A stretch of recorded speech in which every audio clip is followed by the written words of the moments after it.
Please, তোমরা তো জানো না কখন তোমরা মরবা। শোনো, তুমি অপরাধ করিও যদি তোমার মনে হয় আল্লাহ তোমাকে দেখে না, তখন করিও। তুমি অপরাধ করিও যদি তোমার মনে হয় আল্লাহ তোমাকে জিজ্ঞেস করবে না, তুমি নিশ্চিত বেঁচে যাবা। তুমি অপরাধ করিও যদি তোমার মনে হয় যে আল্লাহ তোমার জন্য জাহান্নাম নির্ধারণ করবে, আর তুমি আল্লাহকে বলবা আল্লাহ আপনি বললেই হবে না, আমি জাহান্নামে যাবো। যদি এই ক্ষমতার অধিকারী হও তাহলে তুমি অপরাধ করিও। তোমাকে বলি, মহিলা, মা, বোন, চাচা, চাচি, নামাজ ছাড়া মানুষ মুসলমান থাকে না। ওয়াল্লাহি আমি বলছি না কোথায় বাঁধবেন, তর্ক পরে। আমি বলছি আপনি নামাজটা স্টার্ট করেন। আমি বলছি না যে তারা ওই 20 রাকাত পড়বেন না 8 রাকাত পড়বেন। আমি বলছি যে আপনি পড়েন, 2 রাকাত হইলেও পড়েন। আমি বলছি যে আপনি ঈশান নামাজ 15 রাকাত দরকার নেই, আপনি শুধু 4 পড়েন। আমি কি বলছি সুন্নত বাদ দিতে? আমি বলছি যে তুমি পড়ছো না, শোনো, ভয় পেও না, ঈশান নামাজ 15 রাকাত তোমার উপরে ফরজ নয়। আমি তোমাকে না করছি না 15 রাকাত পড়তে, আমি বলছি যে তুমি নামাজই পড়ো না, 4 পড়ো। এই 4 রাকাত ঈশা না পড়লে তুমি মুসলিম নও, 3 রাকাত মাগরিব না পড়লে তুমি মুসলিম নও, 4 রাকাত আসর না পড়লে তুমি মুসলিম নও। দেখো, আমাকে দোষ দিও না। বুখারী খোলো, সালাত অধ্যায়ে যাও, আযান অধ্যায়ে যাও। আল্লাহর নবী বলেছে তারা ওরা কাফির, ওরা মুশরিক, ওদের আর আমি মুহাম্মদুর রাসূলুল্লাহ সাল্লাল্লাহু আলাইহি ওয়াসাল্লামের উম্মতের মধ্যে পার্থক্য হচ্ছে নামাজ।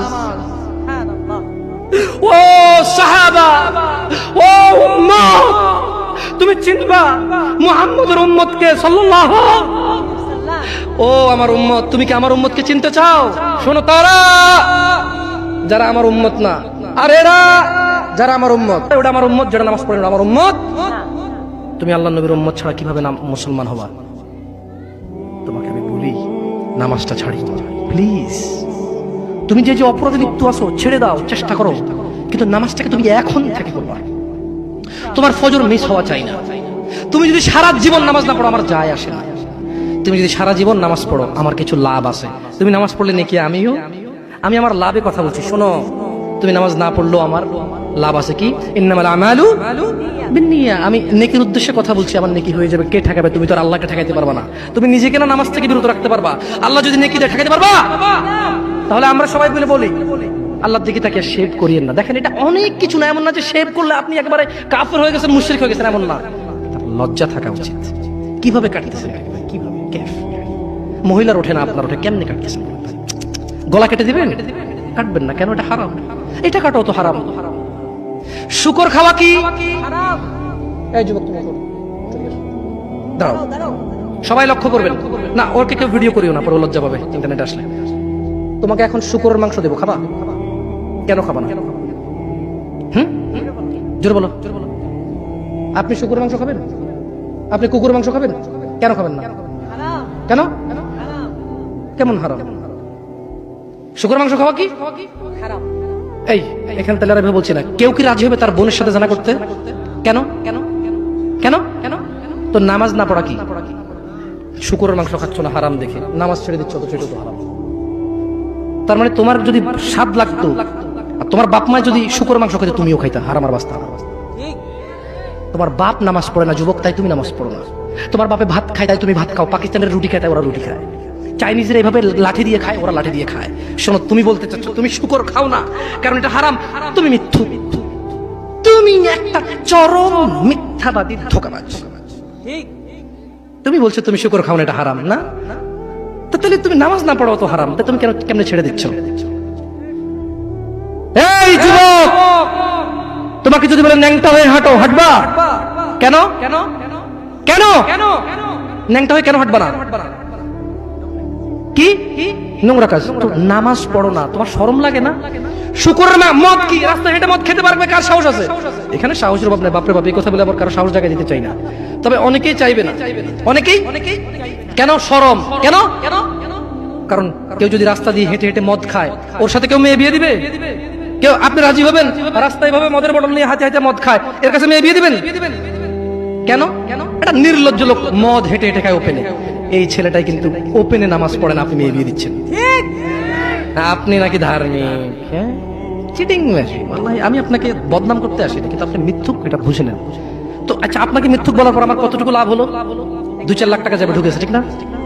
আমেরিকা থেকে আসতেছে, না, আমি আপনাকে মিথ্যুক বলে লাভ না, আমি আপনাকে মিথ্যুক বলতে আসি নাই, তবে আমি আপনাকে বলি আল্লাহ ক্ষমাশীল, ক্ষমাকারী। ঠিক আছে, আপনি সত্য দাবিদার হবেন। একটা ছেলে প্রকাশ্যে মদ খেলে আপনি তার সাথে মেয়ে বিয়ে দেন না, একটা ছেলে প্রকাশ্যে নামাজ আদায় করে না। আল্লাহর কসম, এই পৃথিবীতে যত মদ আছে সবাই যদি একজনে খেয়ে ফেলে সে কাফের হবে না। কি হবে না? কিন্তু এক ওয়াক্ত নামাজ ছেড়ে দিলে কাফের। ঠিক, আপনার কাছে মদ খাওয়াটা, আমি কি মদ খাওয়াকে ছোট করে দেখতেছি তার মানে না? এখন কিছু লোক বলে জামশেদ ভাই বলছেন নামাজ না পড়া অনেক বড় অপরাধ, আর মদ খা তুই পুরো পৃথিবীর সব খেয়ালা কিছু না।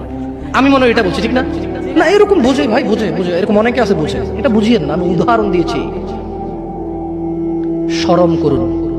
আপনি বাপের সামনে সিগারেট খেতে লজ্জা করে, বাপের সামনে বেনামাজি থাকতে লজ্জা করে না। আপনারা আপনার স্ত্রীদের সাথে যে ঘুমান, ছেলে সন্তানের সামনে ঘুমান, লজ্জা করে, কিন্তু ছেলের সামনে বেনামাজি থাকেন লজ্জা করে না।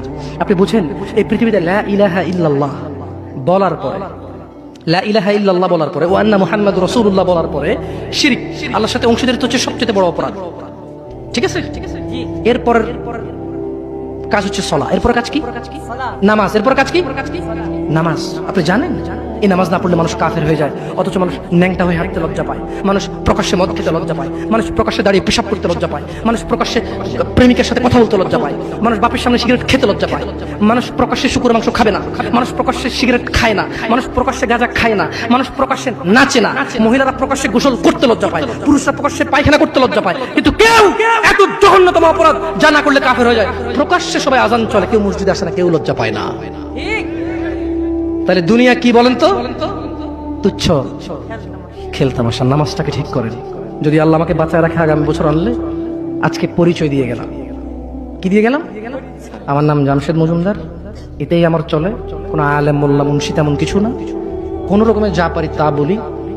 যদি আপনাদের প্রয়োজন হয় ভবিষ্যতে ডাকবেন।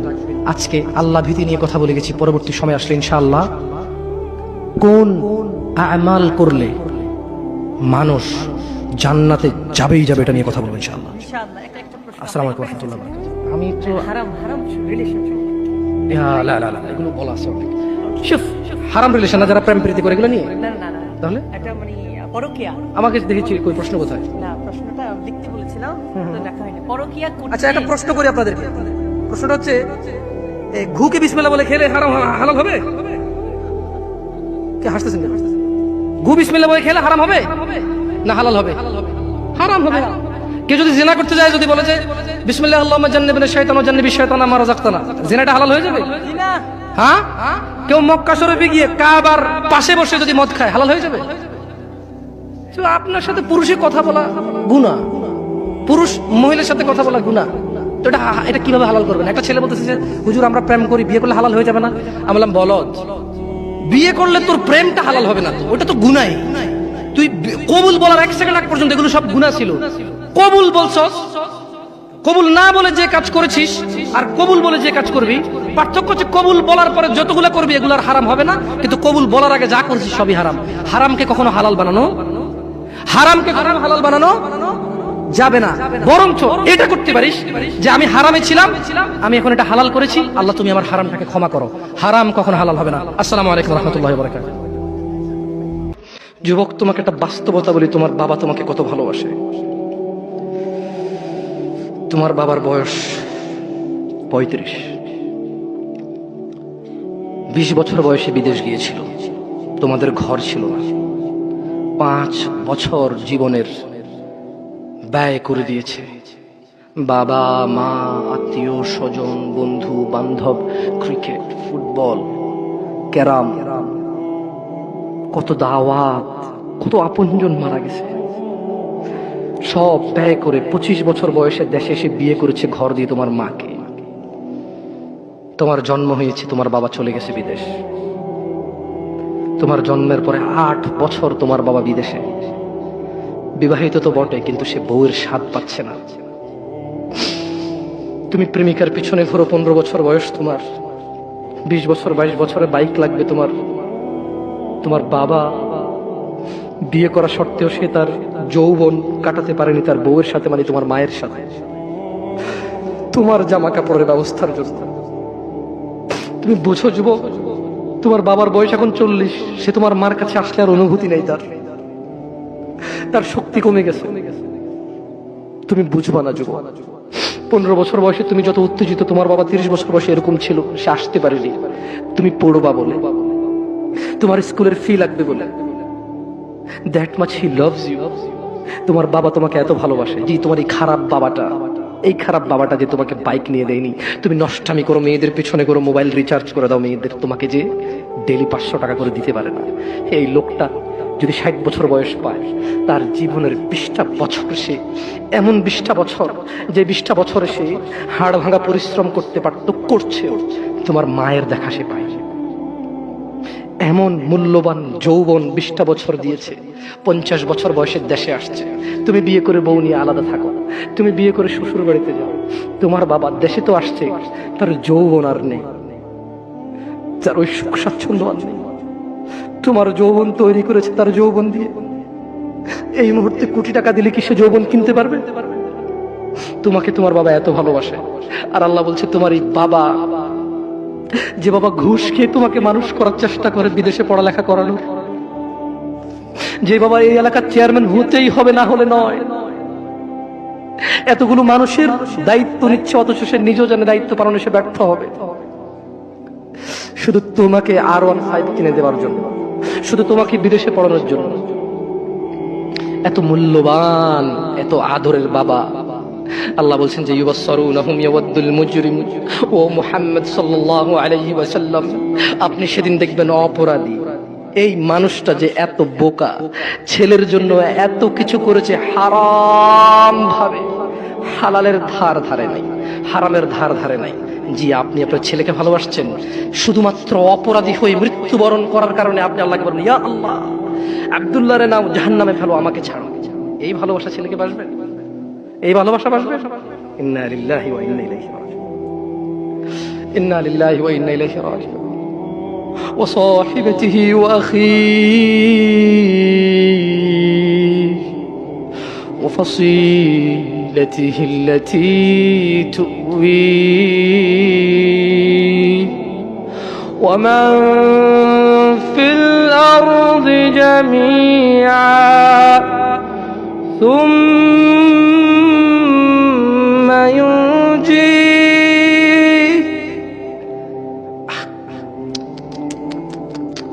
আমার মনে হয় না এই সূরাটা আমি শেষ করতে পারবো। ইন্না লিল্লাহি। আল্লাহ এগুলো কি বলছে? আল্লাহ বলছে যেদিন আকাশ রঙিন গলিত ধাতুর মতো হবে, অপরাধী বাঁচতে চায়, বন্ধু বন্ধুর খবর নেবে না, অপরাধী বাঁচতে চাইবে তার অপরাধ থেকে নিজের সন্তানের বদলে। ইয়া আল্লাহ লে সন্তানকে যা খুশি কর, আমারে বাঁচা। এরপর বলবে ইয়া আল্লাহ ওয়া সাহিবাতিহি ওয়া আখি, আল্লাহ আমার এই সুন্দরী বউর জন্য আমি কত অপরাধ করলাম, আল্লাহ তারে নেও, যা খুশি করো, আমারে ছাড়ো। আমার ভাই অমুক মেয়েকে রেপ করেছে, আমার ভাই অমুকের মাথা ফাটিয়েছে, আমার ভাই জুয়া খেলে, আমার ভাই অন্যায় করে, আমি মেম্বার ছিলাম, চেয়ারম্যান ছিলাম, আমার মেম্বারও ছিলাম না, চেয়ারম্যানও ছিলাম না, দাদার 100 বিঘা জমি ছিল, এলাকার একটা প্রভাবশালী মানুষ, আমার ভাইয়ের অন্যায়কে আমি অন্যায় করিনি, 30,000 টাকায় ওই মেয়ের ইজ্জতকে ঢেকে দিয়েছি। এইরকম আদরের ভাইটাকে বলবে সাহিবাতিহি ওয়া আখি, ইয়া আল্লাহ বউকে নাও, ভাইকে না হাও, ওয়া ফাসিলাতিহি আল্লাতী তুওয়ি, বলবে ইয়া আল্লাহ আমার বংশ, আমি অন্যায় করলে যারা আমাকে আশ্রয় দিত, ইয়া আল্লাহ আমি হারাম করলে, অন্যায় করলে যারা আমাকে আশ্রয় দিত, ওদের সবাইকে নাও, সবাইকে নাও, আমাকে কি করো, কি করো।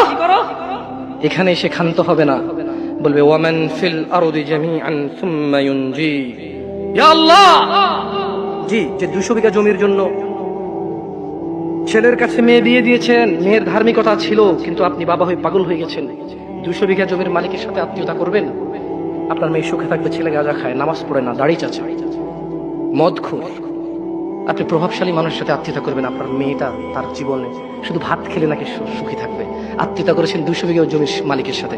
ধুর, আল্লাহ বলছে যে ইয়া মুহাম্মদ, ও মুহাম্মদ সাল্লাল্লাহু আলাইহি ওয়াসাল্লাম, ও নবী, আপনি দেখবেন এই লোকটা কি চাইবে সেদিন, জানেন? ইয়া আল্লাহ ওয়া ফাসিলাতিহি আল্লাতী তুওয়ি ওয়া মান ফিল আরদি জামিআন সুম্মা ইউনজি।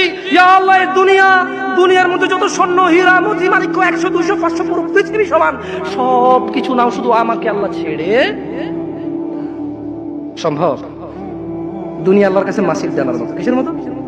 তো আপনার এই উপহার আল্লাহর কাছে কি? আমি এই জন্য আগে বলেছিলাম, আপনারা আল্লাহর কথা বুঝলে খুব সহজ। দুনিয়া আল্লাহর কাছে মাছির ডানার মতো আরো তুচ্ছ। তো আপনি যদি পুরো দুনিয়ার সব বলেন যে আল্লাহ এই নাও দুনিয়ার সব, আল্লাহর কাছে এটা কিসের মতো না? তো আল্লাহ খুশি হবে এটা? আপনারা কেউ এসে বললো এই নে মশার ডানা আমার সার, লাথি মার মুজে বেটা ভূত বলে মতো সব সহায় ওয়ালা গালাত। ঠিক বলছি না ভুল বলছি? আচ্ছা আমি আসি। খাল্লা না ইন্নাহা লাযা, ও মুহাম্মদ এই অপরাধী ছেলে দিবে, বউ দিবে, ভাই দিবে, আত্মীয় স্বজন যারা আশ্রয় দিত তাদের দিবে, পুরো পৃথিবীতে এবং পৃথিবীতে যা আছে সব দিবে। খাল্লা না, আমি আল্লাহ মানবো না। ইন্নাহা লাযা, নিশ্চয় জাহান্নামের এই আগুনটা হচ্ছে লেলিহান আগুন, নাযাআতাল লিশ-শাওয়া, যা তার চামড়া খসে দেবে। তাদউ মান আদবারা ওয়া তাওয়াল্লা, জাহান্নাম ওকে ডাকবে। মান আদবারা ওয়া তাওয়াল্লা, জাহান্নাম ওই ব্যক্তিকে ডাকবে যে সত্য কথা শোনার পরেও এটাকে অবহেলা করেছে, অবজ্ঞা করেছে, সত্য থেকে মুখ ফিরিয়ে নিয়েছে। জাহান্নাম কাকে ডাকবে? জাহান্নাম কাকে ডাকবে? জাহান্নাম কাকে ডাকবে? আপনারা মনে আমার কথা বুঝেন না, আমি কি আরো স্লো বলবো? একটু স্পষ্ট বুঝা যায়? জাহান্নাম কাকে ডাকবে? যে সত্য থেকে মুখ ফিরিয়ে নেয়। বলুন দাড়ি কেন চাচ্ছেন এবার বলুন? কোন রিজন নেই আপনার কাছে। আপনাকে যে হুজুর বলেছে আপনি মুসলমান, আপনার নাম আব্দুল্লাহ, ওই হুজুর বোকা। আমি হুজুরকে কি বোকা বলতে আসছি এই জায়গায়, নাকি উদাহরণ দিচ্ছি? ভাই দেখেন, আপনাদের মন মতো না হলে কিন্তু আপনারা উদাহরণের বলেন যে হুজুরে কইছে, আসলে কিন্তু কই নাই, উদাহরণ দিচ্ছি। কি দিচ্ছি? যে আপনাকে বলছে যে আপনার বিয়ে পড়াইতে গেছে, ও বোকা। যে জানে যে আপনি নামাজ পড়েন না, কি পড়েন না, আর আপনাকে লা ইলাহা ইল্লাল্লাহ পড়ে কবরও দিচ্ছে, লা ইলাহা ইল্লাল্লাহ পড়ে আপনার বিয়েও দিচ্ছে, ও হুজুর বোকা। ও নিজেই হুজুর না, ও নিজে কিনা। কারণ সবচেয়ে বড় হুজুর কে? মানুষদের মধ্যে সবচেয়ে বড় হুজুর কে? জনাবে মুহাম্মাদুর, একটু জোরে বলেন, জনাবে মুহাম্মাদুর। তো উনি বলেছেন মান তারাকা সালাহ, যে নামাজ ছাড়লো ফাকাদ কাফার, সে কুফরি করলো। রাসূল কি বলেছে বলেন তো সবাই? রাসূল কি বলেছে? তো এবার আপনি গেছেন ওকে লা ইলাহা ইল্লাল্লাহ বলে বিয়ে পড়াইতে, আরে ওর কিসের বিয়ে? ও বলবে অং বং চং চং পং পং যা পারে তা বলে বিয়ে পড়াবে। আমি খুব তুচ্ছ বলছি মনে না আপনাদেরকে? শরম লাগে না? কি দুই নাম্বারই করবেন না প্লিজ। আপনি নামাজ পড়েন না আর আমি এটা বললে দোষ, আপনি না পড়লেও দোষ না, আর আমি বললেই দোষ। তো যে জিনিস বললেই এত দোষ, আপনি এই জিনিসটা করতেছেন না, কত দোষ চিন্তা করেন। বুঝতে পারছি না? শুনুন, কথা শর্ট করবো ইনশাআল্লাহ, অনেক রাত হয়ে গেছে, আপনার কষ্ট পাচ্ছেন। ইয়া নাস, হে মানুষ, আল্লাহকে ভয় করো। প্রশ্ন তো আসে আমার কাছে, প্রশ্ন শোনার পরে ঘুম আসে না সারা রাত আমার। কি প্রশ্ন? হুজুর, একটা মেয়ে ডিভোর্সি, তার সাথে আমার যোগাযোগ হয়, কথাবার্তা হয়, বিবাহর যা সম্পর্ক সবই হয়। এখন আমার কাছে মনে হয় মেয়েটা লোভী, সে গিফট চায়, আর অন্যান্য ছেলের সাথে মনে কথা বলে। কিন্তু ইয়েতিম মানুষ, আমারও দয়া লাগে। আমার কি মেয়ের সাথে সম্পর্ক কন্টিনিউ করা জায়েজ হবে? আমি কি কয়? আপনি হাসতেছেন, আমার সারা রাত ঘুম আসে না। আমার বউ আমারে কয় তুমি কি পাগল হয়ে গেলা, নিজে নিজে হাসো কেন? আমি বলি যে হাসবো না, কি করবো বুঝতেছি না, এর জবাব দিব কি আমি? মানে প্রশ্ন এখন আর এটা না যে কোনো মেয়েকে বিবাহ করা ছাড়া কথা বলা যাবে কিনা। কয়েক বছর সম্পর্ক করে, বিবাহের সব সম্পর্ক করে, এখন তার মনে হয় লোভী, অন্য ছেলের সাথে কথা বলে। আবার মেয়েটা ইয়েতিমও, ওর সাথে এখন কথা বললে, কথা বলা ছেড়ে দিলে, ওর আগেও ছেঁকা খাইছি তো, একটা ডিভোর্স হয়ে গেছে, মানে কোনো বদদোয়া লাগবে কিনা আবার। বলেন আমি কি জবাব দিব? আমার কাছে আসে প্রশ্ন। ইন্না লিল্লাহি ওয়া ইন্না ইলাইহি রাজিউন। যাই হোক, ওদের সোর্স অফ নলেজ আমার জানা নেই। মেয়ে খুব পর্দাশীল। কেন আপনার বোন নাই? ওই মেয়ে কি আকাশ থেকে পড়ছে নাকি? ওকে জানো তোর কোনো বাবা নেই? ওর বাপ কি নিঃসন্তান নাকি? ওর বাপের কি পুত্র সন্তান নেই নাকি? ওর মেয়ের কি ভাই নাই নাকি? ওকে আকাশ থেকে আসছে, বিদেশ থেকে ওকে ইম্পোর্ট করে নিয়ে আসা হয়েছে।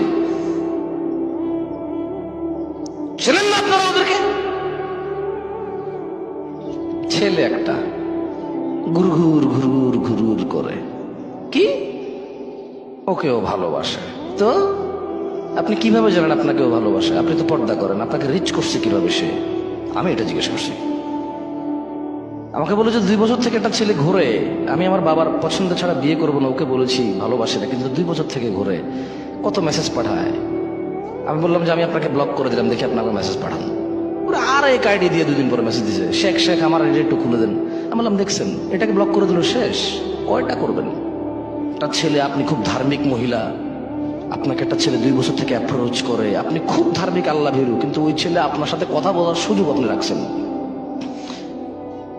আর একটা ছেলে আপনার ফেসবুক আইডি জানতে হবে কেন? আচ্ছা জেনে গেল, ঠিক আছে, বান্ধবীর থেকে জেনে গেছে, তো ও প্রেমের প্রস্তাব দিচ্ছে। আচ্ছা বুঝছি, ওর কাছে সুযোগ ছিল, দিচ্ছে। আমি তো করবো না, আমি করবো না, তো আমার সাথে করতে পারতেছে না প্রেম। আমি যদি না চাই যে আমাকে মেসেজ করবে না, তাহলে ওটাও পারবে না।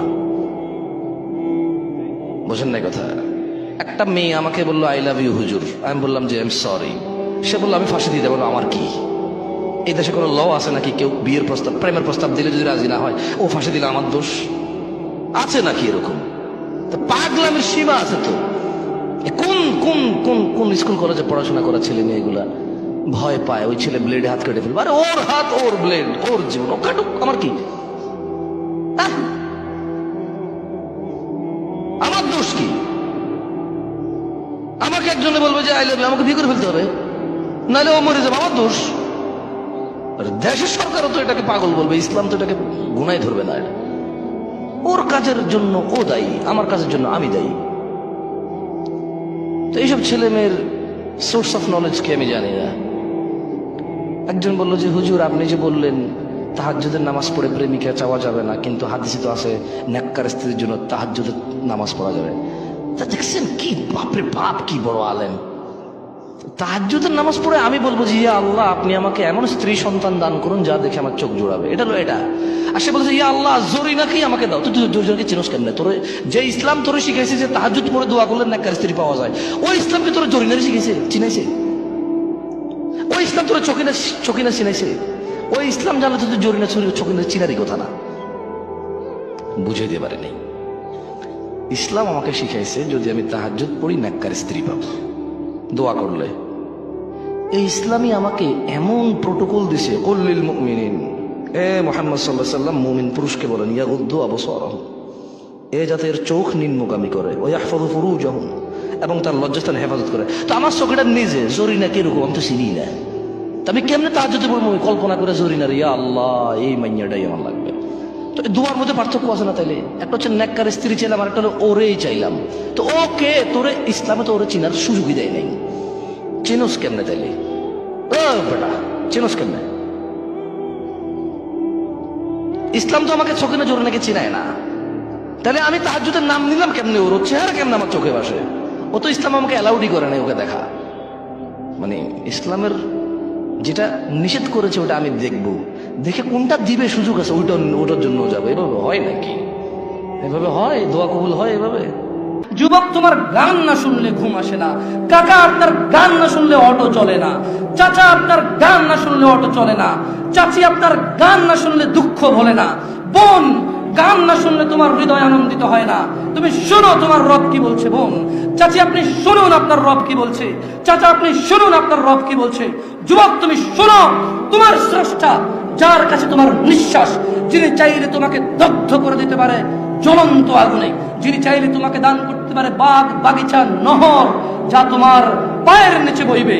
এত মহান রব তোমাকে বলছে ইন্নামাল মুমিনুন, নিশ্চয় যারা ঈমানদার, নিশ্চয় যারা মুসলিম ঈমান এনেছে মুমিন, আল্লাযীনা ইযা যুকিরাল্লাহু ওয়াজিলাত কুলুবুহুম, যখন তাদের সামনে আল্লাহর স্মরণ করা হয় তাদের হৃদয় শান্ত হয়ে যায়। ওয়া ইযা তুলিয়াত আলাইহিম আয়াতুহু যাদাতুহুম ঈমানা, আর যখন তাদেরকে আল্লাহর দিকে ডাকা হয় কোরআনুল কারীমের আয়াত দিয়ে, যাদাতুহুম ঈমানা, তখন তাদের ঈমান বৃদ্ধি হয়ে যায়। ওয়া আলা রাব্বিহিম ইয়াতাওয়াক্কালুন, তাদের প্রতিপালকের প্রতি তাদের আরো ভরসা বেড়ে যায়। হে যুবক, মুনাফিকের ফাঁদে পা দিও না। তারা চায় তোমরা নেশায় মত্ত হয়ে তোমরা তোমাদের জীবনটাকে জাহান্নামে উজাড় করে দিতে। তারা চায় তোমরা শয়তানের ফাঁদে পা দিয়ে তোমরা আল্লাহ দ্রোহিতা এবং রাসূল দ্রোহিতায় মেতে উঠতে তারা চায়। অথচ আল্লাহ তাআলা তোমাদের সফলতার দিকে ডাকে, অথচ আল্লাহ তাআলা তোমাদের সফলতার দিকে ডাকে।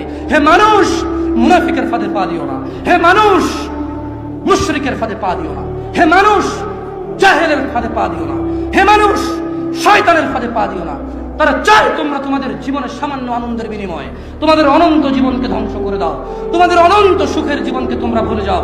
তারা চায় তোমরা জ্বলন্ত আগুনে জ্বলো। শোনো মানুষ, আল্লাহকে ভয় করো। কিয়ামত দিবসে সব চাইতে কম আযাব যাকে দেওয়া হবে তার পায়ের নিচে একটা কয়লা রাখা হবে জাহান্নামের। তার মস্তিষ্ক টকবক টকবক করে জ্বলবে, তার মস্তিষ্ক টকবক টকবক করে জ্বলবে। এই ব্যক্তি মনে করবে আমার চাইতে বেশি শাস্তি মনে হয় আল্লাহ তাআলা যত মানুষ সৃষ্টি করেছে আর কাউকে দেয়নি। অথচ আল্লাহ সুবহানাহু ওয়া তাআলা, রাসূল সাল্লাল্লাহু আলাইহি সাল্লাম বলেছেন এর চাইতে নিম্নমানের শাস্তি আর কাউকে দেওয়া হবে না, যার পায়ের নিচে শুধু একটা কয়লা রাখা হবে, তার মস্তিষ্ক টকবক টকবক করে জ্বলবে। আল্লাহ সুবহানাহু ওয়া তাআলা বলেন ইউবাসসিরুনহুম, ও মুহাম্মদ সাল্লাল্লাহু আলাইহি সাল্লাম আপনি দেখবেন অপরাধীরা যারা ঘুষ নিয়ে ব্যস্ত, সুদ নিয়ে ব্যস্ত, জিনা নিয়ে ব্যস্ত, মদ নিয়ে ব্যস্ত, জুয়া নিয়ে ব্যস্ত, মিথ্যা নিয়ে ব্যস্ত, আযানকে পরোয়া করে না, সালাতকে পরোয়া করে না, বেনামাজি হওয়াকে কুফরি মনে করে না। ইউবাসসিরুনহুম, আপনি দেখবেন ইয়াওয়াদুল মুজরিম, এই অপরাধীগুলো লাউ ইফতাদি মিন আযাবি ইয়াউমিযিন বিবানি, তারা আল্লাহকে বলবে ইয়া আল্লাহ, ইয়া আল্লাহ এই ছেলেকে নিয়ে নেন, ইয়া আল্লাহ এই ছেলেকে জাহান্নামে দিয়ে দেন, আমার মুক্তিপণ হিসেবে আমি ছেলেকে দিয়ে দিলাম, আমাকে আজকে আপনি জাহান্নামের আগুন থেকে বাঁচিয়ে দেন। ওয়া সাহিবাতিহি ওয়া আখি, অপরাধী অপরাধ করে মৃত্যুবরণ করিও না মুসলিম। এজন্য আমি বক্তব্যের শুরুতে বলেছিলাম ওয়ালা তামুতুন্না ইল্লা ওয়া আনতুম মুসলিমুন, মুসলমান হওয়া ছাড়া মরিও না। খবরদার, মুসলমান হওয়া ছাড়া